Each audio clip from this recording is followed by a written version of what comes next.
आज हम बात करेंगे भारत के उत्तर पूर्वी राज्य मणिपुर की, जहां पिछले 2 साल से एक गंभीर संकट चल रहा है।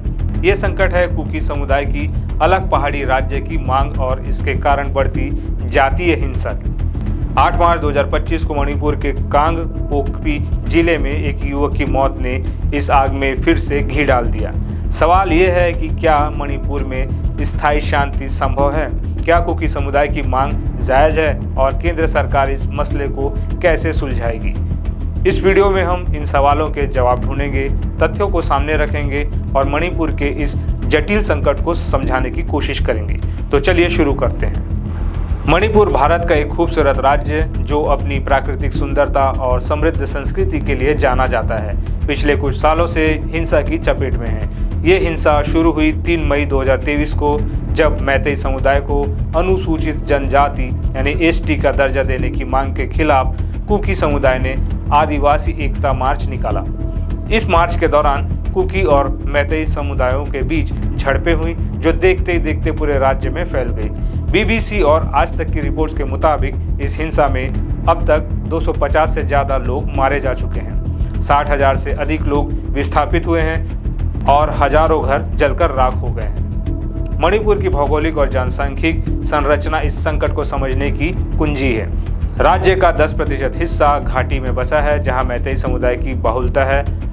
ये समुदाय राज्य की 53% आबादी का हिस्सा है। वहीं 90% पहाड़ी इलाकों में कुकी और नगा जैसे आदिवासी समुदाय रहते हैं, जो कुल आबादी का लगभग 40% है।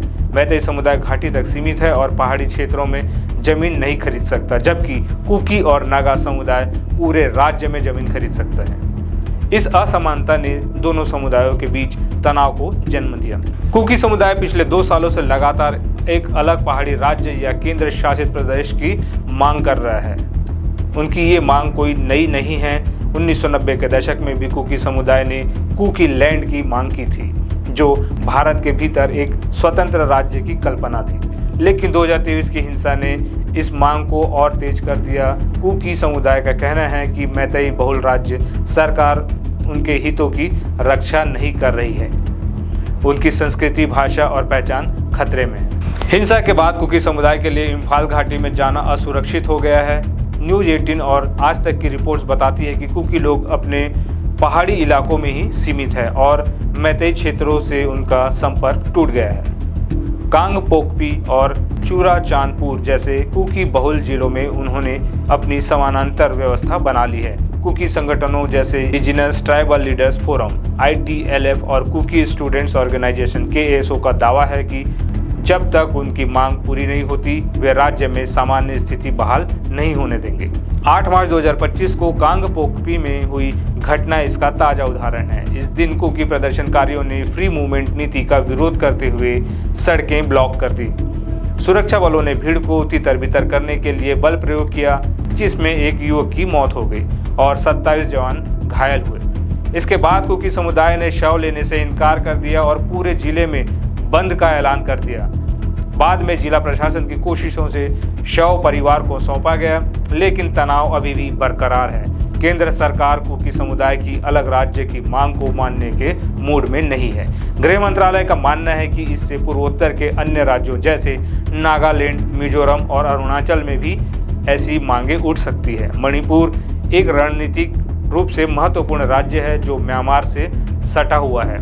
यहाँ अलगाववादी प्रवृत्तियों को बढ़ावा देना देश की सुरक्षा के लिए खतरा बन सकता है। केंद्र सरकार की कोशिश है कि कुकी और मैतेई समुदाय को एक साथ जोड़ा जाए। इसके लिए शांति वार्ताएं चल रही हैं, जिनमें गृह मंत्रालय के वार्ताकार AK मिश्रा अहम भूमिका निभा रहे हैं। सूत्रों के मुताबिक कुकी समुदाय को अधिक स्वायत्तता देने पर विचार हो रहा है, जैसे कि पहाड़ी क्षेत्रों के लिए एक स्वायत्त परिषद का गठन। साथ ही उनकी संस्कृति और विरासत को संरक्षित करने के लिए विशेष कदम उठाए जा सकते हैं। लेकिन कुकी संगठन इससे संतुष्ट नहीं है। उनका कहना है कि जब तक पूरी तरह अलग प्रशासन नहीं मिलता, वे पीछे नहीं हटेंगे। इस बीच हिंसा को नियंत्रित करने के लिए सुरक्षा बलों ने बड़े पैमाने पर अभियान चलाए हैं। मणिपुर पुलिस के एक वरिष्ठ अधिकारी के हवाले से बताया गया कि 2023 की हिंसा के दौरान लूटे गए 6000 से अधिक हथियारों में से 4500 अब तक बरामद हो चुके हैं। इनमें से 1050 हथियार विद्रोही ने स्वेच्छा से सरेंडर किए हैं, लेकिन अभी भी कई हथियार गैर कानूनी रूप से लोगों के पास है, जो शांति की राह में बड़ी बाधा है। मणिपुर में शांति की राह आसान नहीं। कुकी और मैतेई समुदायों के बीच अविश्वास की खाई इतनी गहरी हो चुकी है कि इसे पाटना बड़ी चुनौती है। कुकी समुदाय का मानना है कि मैतेई प्रधान राज्य सरकार उनके खिलाफ पक्षपात करती है। वहीं मैतेई समुदाय कुकी संगठनों पर म्यांमार से अवैध हथियार और घुसपैठियों को लाने का आरोप लगाता है। विशेषज्ञों का कहना है कि मणिपुर के इस संकट का हल निकालने के लिए 3 चीजें जरूरी हैं। पहला, दोनों समुदायों के बीच विश्वास बहाली के लिए संवाद बढ़ाना। दूसरा, हिंसा को रोकने के लिए हथियारों की बरामदगी और उग्रवादी समूहों पर सख्ती। तीसरा, कुकी समुदाय की मांगों का कोई व्यवहारिक समाधान जो राज्य की अखंडता को भी बनाए रखे। कई लोग मानते हैं कि कुकी समुदाय को स्वायत्ता परिषद का ऑटोनॉमस डिस्ट्रिक्ट काउंसिल यानी ADC के जरिए अधिक अधिकार देना एक बीच का रास्ता हो सकता है। इससे उनकी पहचान और संस्कृति की रक्षा होगी और मणिपुर की क्षेत्रीय अखंडता भी बनी रहेगी। लेकिन कुकी संगठनों का रुख सख्त है। उनका कहना है कि अब अलग प्रशासन ही एकमात्र समाधान है। मणिपुर का यह संकट न सिर्फ एक राज्य की समस्या है, बल्कि पूरे देश के लिए एक सबक है। यहाँ की हिंसा, मांगे और चुनौतियाँ हमें सोचने पर मजबूर करती है कि क्या हम विविधता को संजो पा रहे हैं? क्या सरकार और समाज मिलकर इस संकट का हल निकाल पाएंगे? आपकी इस बारे में क्या राय है? हमें कमेंट में ज़रूर बताएं। अगर आपको ये वीडियो पसंद आया तो लाइक करें, चैनल को सब्सक्राइब करें और बेल आइकन दबाना ना भूलें।